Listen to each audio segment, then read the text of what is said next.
Hello and welcome student. So today we discuss about how to find out the generator of a Z15.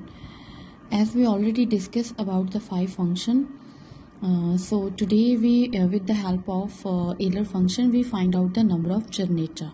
So first see here, there is example, find the number of generator of a Z15. Okay so अभी हम discuss करेंगे Z15 के number of generator कैसे find out करते हैं. सो सी सबसे पहले तो हमें पॉइंट्स पता होने चाहिए, यानी कि एलिमेंट्स पता होने चाहिए कि Z15 में एलिमेंट कितने हैं. ठीक है, सो Z15 एक ग्रुप है. ठीक है, Z15 क्या है, हमारे पास एक ग्रुप है. ठीक है, सो Z15 में एलिमेंट किस टाइप के होंगे, किस तरह के एलिमेंट होंगे, 0 से स्टार्ट होंगे. ठीक है, 0 1 2 3 अप टू सो ऑन, कहाँ तक होंगे, 14. ठीक है, सो अगर हम 1 से लेके 14 तक काउंट करें तो हमारे पास 14 एलिमेंट है. 1 एलिमेंट इज अ 0, तो टोटल एलिमेंट्स कितने हो गए, 15. So it means the order of Z15 जो ग्रुप है हमारे पास, ऑर्डर ऑफ Z15 कितना हो गया हमारे पास, 15. ठीक है, तो इसमें 15 एलिमेंट है तो इसका ऑर्डर कितना हुआ, 15. ठीक है, अब हमें जनरेटर्स फाइंड आउट करने हैं. जनरेटर का क्या मतलब होता है, जनरेटर हम कहते हैं जिसका GCD 15 के साथ वो जनरेटर्स होंगे जिसका 15 के साथ जो GCD है वो कितना आए हमारे पास, 1 आए. ठीक है, अप टू इन एलिमेंट्स में से जिसका GCD 15 के साथ 1 आएगा वो हमारे पास क्या होंगे, यानी कि जनरेटर्स काउंट करेंगे हम. ठीक है, सो फॉर एग्जांपल हमारे पास 0 है, 0 का GCD तो बहुत हम ले सकते हैं, इनफाइनाइट होगा. ठीक है, 1 का 15 के साथ GCD कितना होगा, 1 होगा. और कौन सा एलिमेंट हो सकता है, 2. ठीक है, 3 का तो GCD 1 नहीं होगा 15 के साथ. ठीक है, और 4 हो सकता है, 5 का भी नहीं होगा, 6 का भी नहीं होगा, 7 हो सकता है, 8 हो सकता है, 9 का भी नहीं होगा. ठीक है, 10 का भी नहीं होगा, 11 हो सकता है.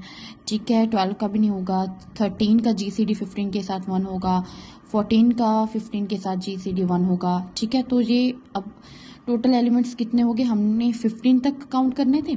ठीक है, 14 इतने ही एलिमेंट्स हैं, इन सब का GCD 15 के साथ कितना आ रहा है, 1 आ रहा है. ठीक है, तो टोटल कितने एलिमेंट्स हो गए, 1 2 3 4 5 6 7 8, यानी कि ये टोटल कितने एलिमेंट्स हैं हमारे पास, 8. कितने एलिमेंट्स हैं हमारे पास, टोटल 8. तो it means number of generator, जो नंबर ऑफ जनरेटर्स हैं Z15 के वो कितने हुए, 8.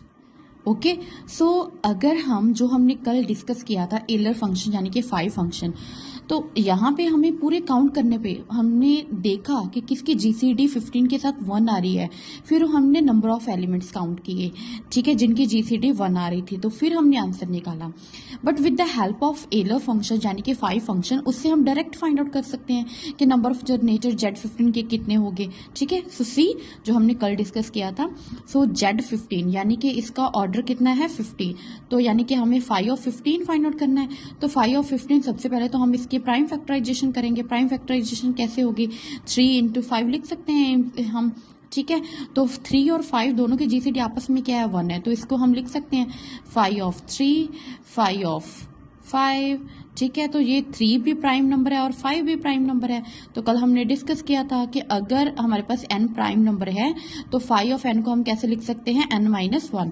सो यहाँ पे हमारे पास 3 और 5 दोनों प्राइम नंबर है, तो यहाँ पे हम इसको कैसे लिखेंगे, 3-1 एंड 5-1. ओके, सो इसका आंसर कितना आया, 2. इसका कितना आया, 4. 2 × 4 कितना हो गया, 8. तो यहाँ से हमारे पास कितने सेकंड लगे, बहुत ही कम सेकंड लगे. सो ये इजी मेथड है हमारे पास फाई ऑफ 15 यानी कि number of generator find out करने का. I hope you all understand this method. Thank you so much.